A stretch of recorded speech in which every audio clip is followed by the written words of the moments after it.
কেন মানুষ টাকার পেছনে ছোটে? এটা একটা বড় প্রশ্ন। যদি আপনি কোনো শিশুকে জিজ্ঞেস করেন তোমার কেন টাকা দরকার, সে বলবে আমি জানি না, আমার হয়তো পরে লাগবে।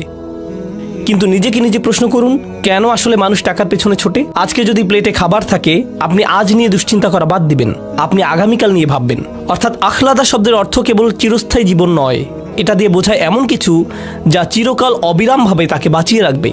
অর্থাৎ মানুষ দুশ্চিন্তা করে কারণ যদি তার সঞ্চয় না থাকে সে হয়তো বাঁচতে পারবে না। অনেকে দেখবেন যখন তার স্টক অ্যাকাউন্ট ধসে পড়ে সে আত্মহত্যা প্রবণ হয়ে পড়ে, কারণ সে তার বেঁচে থাকার সাথে সঞ্চয়কে মিলিয়ে ফেলেছে। তার প্লেটে এখন খাবার আছে এর সাথে নয়, বরং আগামীকালের জন্য সে যে খাবার সঞ্চয় করেছে তার সাথে। আখলাদা শব্দটি দিয়ে এটাও বোঝায় সে কেবল এটা ভাবে না যে সে সারা জীবন বাঁচবে, বরং এটাও ভাবে যে ভবিষ্যতে এটা তার কাজে লাগবে। এটা ইখলাদ থেকে এসেছে, খুলুদ থেকে। তার ভবিষ্যৎ সুনিশ্চিত হয়ে গিয়েছে কারণ তার সঞ্চয় আছে, সে এত এত সঞ্চয় করেছে। এখানে আরেকটি ব্যাপার হলো, এই ধারণাটি স্মৃতিস্তম্ভ বানানোর সাথে সম্পর্কিত। দেখবেন মানুষ চায় মানুষ তাকে মনে রাখুক। যে বিষয়গুলোর কারণে মানুষ কাউকে মনে রাখে তার একটি হলো সম্পদ।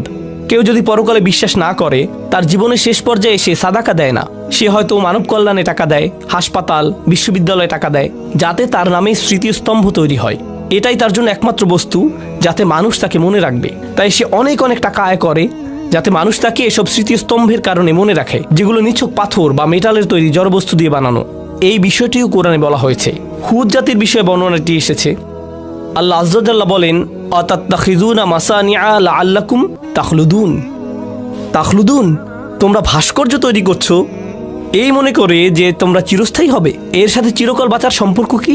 সম্পর্ক আছে। তাদের নাম, তাদের উত্তরাধিকার, তাদের স্মৃতি চিরকাল থাকবে। এইসব অপ্রয়োজনীয় স্মৃতিস্তম্ভ বানানোর পেছনে এটাই কি কারণ?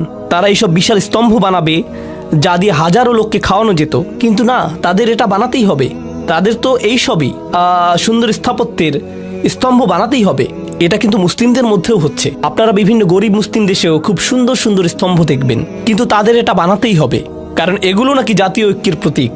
তাহলে যেসব গৃহহীন গরিব মানুষেরা স্তম্ভের পাশে শুয়ে থাকে তারা কিসের প্রতীক? তারাও কি আপনাদের জাতীয় ঐক্যের প্রতীক? সেখান থেকে কিছু টাকা তাদেরকে দিলে কি হতো? তারা এখন কি করবে? তারা কি সে স্তম্ভ খাবে? তারা এটা দিয়ে কি করবে? তো এভাবে টাকার অপচয় করা হচ্ছে। আর তারা বলছে এগুলো দিয়ে নাকি তারা তাদের জাতির মানুষদের কাছে চিরকাল বেঁচে থাকবে। এটা আসলে আমি আগেও এটা পড়েছি, আবার পড়ছি। এটা হচ্ছে পিরামিডের প্রতি একজন দার্শনিকের মনোভাব। তিনি এটা লিখেছিলেন। এটা একটা জাদুঘরে পিরামিডের ছবির নিচে লেখা ছিল। তার লেখাটা দেখুন, শান্ত এবং স্বয়ংসম্পূর্ণ, স্থির ও দৃঢ় পিরামিডের প্রতিধ্বনি অনন্তকাল ধরে বাজে। এটা মানুষের বেঁচে থাকার ইচ্ছার হাহাকারকে সংজ্ঞায়িত করেছিল আর সময়ের ঝড়কে ধরতে পেরেছিল। মানুষটা মারা যাবে, অন্তত তার বানানো পিরামিডটি সময়ের ঝড়কে ধরতে পারবে। অনন্তকালের প্রতি এটাই তার আকাঙ্ক্ষা, এটাই তার ইচ্ছা, যেন চিরকাল বেঁচে থাকা যায়। আল্লাহ এই ইচ্ছা মানুষের মধ্যে দিয়েছেন। এই আকাঙ্ক্ষা যদি জান্নাত লাভের প্রতি না হয়, এটা নিশ্চিতভাবেই নিজের ধন সম্পদ দিয়ে এইসব স্মৃতিস্তম্ভ বানানোর দিকে যাবে। কিন্তু আকাঙ্ক্ষা থাকবেই। যেমন যে কোনো সুন্দর জিনিসের প্রশংসা করাটা আল্লাহ আমাদের মনে দিয়ে দিয়েছেন। অসাধারণ কোরআন তেলাওয়াত শুনে যদি আপনার ভালো না লাগে, এর মানে আপনি মিউজিকের প্রতি ঝুঁকে পড়েছেন।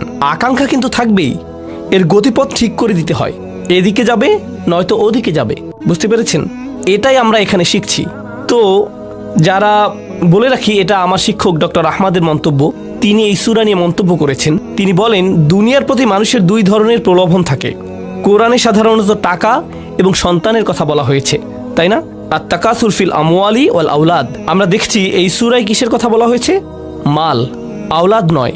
তিনি এটা নিয়ে মন্তব্য করেছেন, এটা তার নিজের চিন্তা। তিনি বলেন, আমি আমার জীবনে লক্ষ্য করেছি যাদের সন্তান নেই তারা টাকার প্রতি আরো বেশি মগ্ন হয়ে পড়ে। যদি সন্তান না থাকে, যদি আপনার সন্তান থাকে আপনার দুটি বিষয় নিয়ে চিন্তা থাকে, কিন্তু যদি আপনার সন্তান না থাকে তখন আপনি টাকা আয় করা, গণনা করা নিয়ে পুরোপুরি মগ্ন হয়ে পড়েন। আর যারা টাকা নিয়ে এত বেশি চিন্তিত, যদি আপনি তাদেরকে জিজ্ঞেস করেন তারা কেন সন্তান নেয় না, তারা কি কারণ দেখায়? টাকা। তারা কি কারণ দেখায়? টাকা। আমি জানি না সন্তানের খরচ চালাতে পারবো কিনা, আমি জানি না। আমাদের নিজেদের চলার টাকা আছে, আমি নিশ্চিত নই সন্তানের খরচ চালাতে পারবো কিনা, ভবিষ্যতের কথা ভেবে। যাই হোক, ইয়াহসাবু আন্না মালাহু আখলাদা এর তাফসিরে আসি। তাওয়ালাল মালু আমলাহু, তার ধন সম্পদ তার নিরাশা বাড়াবে।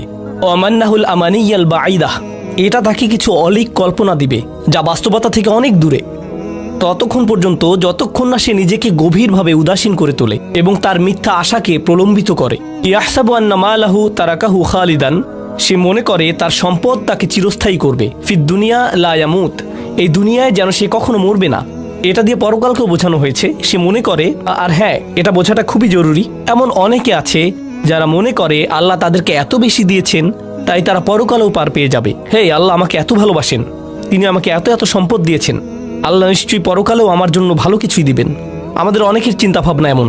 এটা আসলে খ্রিস্টান প্রোটেস্ট্যান্টদের বিশ্বাসের মূল ভিত্তি।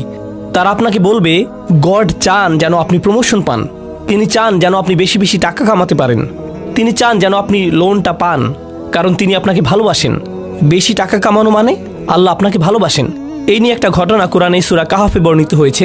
সে ভেবেছে যেহেতু তার বাগানটা বেশি সুন্দর সেহেতু অমা আযুন্নু সাআতা কাইমাতান, আমার মনে হয় না কিয়ামতে আমার আর কোনো সমস্যা হবে। ওয়ালা ইরুদিতু ইলা রাব্বি, যদি কখনো আমার পালনকর্তার কাছে আমাকে পৌঁছে দেওয়া হয়, লা আজিদান্না খায়রাম মিনহা মুনকালাবা, তবে সেখানে এর চাইতে উৎকৃষ্ট কিছু পাবো। আল্লাহ আমাকে শুধু দুনিয়ায় ধন সম্পদ দিবেন না, আখিরাতেও দিবেন। তুমি এখানে গরিব আছো, সেখানেও গরিব থাকবে। এটাই ছিল চিন্তা ভাবনা। বলে রাখি, দুর্ভাগ্যবশত এমন মানসিকতা, বিশ্বাস করুন বা না করুন, আমাদের অনেক মুসলিম ভাইদের মধ্যে ঢুকে গেছে। তারা ভাবে আল্লাহ আমাকে অনেক বেশি ভালোবাসেন, আমাদের থাকার জন্য সুন্দর বাড়ি আছে, ভালো চাকরি আছে, বড় ব্যবসা আছে, পরিষ্কারভাবে বোঝা যাচ্ছে আল্লাহ আমাকে ভালোবাসেন, তিনি আমার মধ্যে এমন কিছু পেয়েছেন যা অন্যদের মধ্যে পাননি। তাহলে আর চিন্তা কি, আল্লাহ আমার সাথেই আছেন। আসলে যেগুলোর জন্য আপনি আল্লাহকে ধন্যবাদ দিচ্ছেন, প্রকৃতপক্ষে এগুলো মূলত একটা পরীক্ষা। কিছু মানুষের জন্য দারিদ্র্য হচ্ছে পরীক্ষা, আর কিছু মানুষের জন্য ধন সম্পদ হচ্ছে পরীক্ষা। দুটোই পরীক্ষা, কোনোটাই আসলে কাউকে কারো চেয়ে এগিয়ে রাখে না। তাই আমি বলছি না যে ধনীদের জন্য পরীক্ষা বেশি আর গরিবরা কম পরীক্ষায় আছে। আমাদেরকে বুঝতে হবে যে দুটোই পরীক্ষা, দুটো অবস্থায় আসলে পরীক্ষা। আল্লাহ আমাদেরকে এই পরীক্ষাকে অনুধাবন করার শক্তি দিন এবং আমাদেরকে এমন একটি জীবন দিন যেন আমরা এই পরীক্ষায় উত্তীর্ণ হতে পারি। ওয়ালাম আন্না আখলাদাহু ওয়া খালাদাহু বিমান ওয়াহিদা, শাওকানি বলেছেন এখানে আখলাদা ও খালাদা শব্দ দুটির অর্থ একই। সুম্মা ফিত তাফসির উজুহু আহাদুহা, কিন্তু তাফসিরে এগুলোকে আলাদাভাবে অর্থ করা হয়েছে। ইয়াতামিলা আন ইয়াকুনাল মানা তুলাল মাল তাউলাল মাল আমলাহু, এর একটি অর্থ হতে পারে তার ধন সম্পদ তার আশাকে প্রলম্বিত করে, এজন্যই সে ভাবে যে সে চিরকাল বেঁচে থাকবে। আলাম ইয়াকুল ইউখলিদহু, তিনি এখানে বলেননি যে এটা তাকে চিরস্থায়ী জীবন দিবে। তিনি এখানে বর্তমান বা ভবিষ্যৎকাল ব্যবহার করেননি, তিনি অতীতকাল ব্যবহার করেছেন। লিআন্নাল মুরাদ ইয়াহসাবু হাদাল ইনসান, কারণ এর অর্থ হচ্ছে মানুষ মনে করে আন্নাল মালা দিমনুল্লাহুল খুলুদ ওয়া আতাহুল আমান মিনাল মাউত ওয়া কাআন্নাহু হাকামা ওয়া কাদ ফারাকা মিনহু অলিজালিকা জাকারাহু আল মাদি। তিনি এখানে যা বলেছেন তা হলো, এর কারণ হচ্ছে মানুষ মনে করে যেহেতু তার ধন সম্পদ আছে, এই দিয়ে প্রমাণ হয় আমি পার পেয়ে গিয়েছি, আমাকে আর ভবিষ্যৎ নিয়ে ভাবতে হবে না, কারণ আমার টাকা পয়সা আছে। অর্থাৎ আখিরাতের সতর্কতা, ভবিষ্যতের সতর্কতা তাকে ভাবায় না। তার মাথায় শুরুতেই যা আসে তা হলো আমি ঠিক আছি, আমার কোনো সমস্যা নেই, অন্যদের এসবে সমস্যা হতে পারে, আমি পার পেয়ে যাব। কেউ কেউ আবার ভাবে, এই সূরার তাফসিরে মুফতি আহমদ শফি এটা বলেছেন, এটা রেকর্ড করা আছে। তিনি বলেন কিছু মানুষ আছে তারা ভাবে তারা জান্নাত কিনতে পারবে। যখন তাদেরকে সতর্ক করা হয় তারা ভাবে আমার তো অনেক টাকা, যদিও আমি আল্লাহর হুকুম মানছি না, তবে আমি এর একটা ব্যবস্থা করে ফেলবো। সামনের হজে আমি এলিট প্যাকেজে যাব, এলিট প্যাকেজে গেলে কোনো সিকিউরিটি গেটে আমাকে আটকাবে না, এরপর একদম সোজা জান্নাতে চলে যাব, মানে জান্নাত আমার জন্য অপেক্ষা করছে। তো এভাবে সে ফুরু হয়ে যায়, অর্থাৎ ভবিষ্যৎ নিয়ে সে পুরোপুরি অসচেতন হয়ে পড়ে। অল আল হাসান, হাসান বলেন মা রাআইতু ইয়াকিনান, এটা একটা অসাধারণ মন্তব্য। মা রাআইতু ইয়াকিনান লা শাক্কা ফীহি আশবাহু বিশাক লা ইয়াকিনা ফিকাল মাউত, সে ভাবে আমি এ ব্যাপারে নিশ্চিত নই, যেখানে এতে আসলে কোনো সন্দেহ নেই। মানুষ এটা নিয়ে খুবই অনিশ্চিত, যেন এটা কোনো অনিশ্চিত বিষয়। এটা এমন একটি বিষয় যা অবশ্যই ঘটবে, এতে কোনো সন্দেহ নেই। আর মানুষ মনে করে যেন এটা কোনো অনিশ্চিত বিষয়, কখনো ঘটবে না, তারা এটা নিয়ে সন্দেহ করে। সুবহানাল্লাহ। আহাব্বাল মাল হুব্বান শাদীদান, এটা হচ্ছে আয়াতের আরেকটি অর্থ। সম্পদের প্রতি তাদের ভালোবাসা হলো তীব্র ভালোবাসা। হাত্তা তাকাদা আন্নাহু ইন ইনতাকাসা মালিল আমুত, যতক্ষণ না সে ভাবে যে আমার সম্পদ শেষ হয়ে গেলে আমি শেষ হয়ে যাব। ফালিযালিকা ইয়াহফিদুহু মিনান নুকসান ইয়াবকা হাইয়ান, তাই সে তার সম্পদ রক্ষা করে যাতে সে বাঁচতে পারে। ওয়া হাযা গায়রু বাঈদ মিন ইতিকাদিল বাখিল, একজন কৃপণ বা লোভীর মতোই তার চিন্তা ভাবনা বা বিশ্বাস। আন্না হাযা তারিদ বিল আমালিস সালিহ, এটা হচ্ছে ভালো কাজের বিপরীত। ওয়া আন্নাহু হুয়াল্লাযী ইয়াখলুদু সাহিবাহু ফিদ দুনিয়া বিযিকর, আর এটা হচ্ছে ভালো মানুষেরা এটা জানে যে ভালো কাজ করে এটাই তাকে সত্যিকারের চিরস্থায়ী জীবন দেবে। ভালো কাজের প্রচারের মাধ্যমে। ওয়াফি আখিরি নাইমিন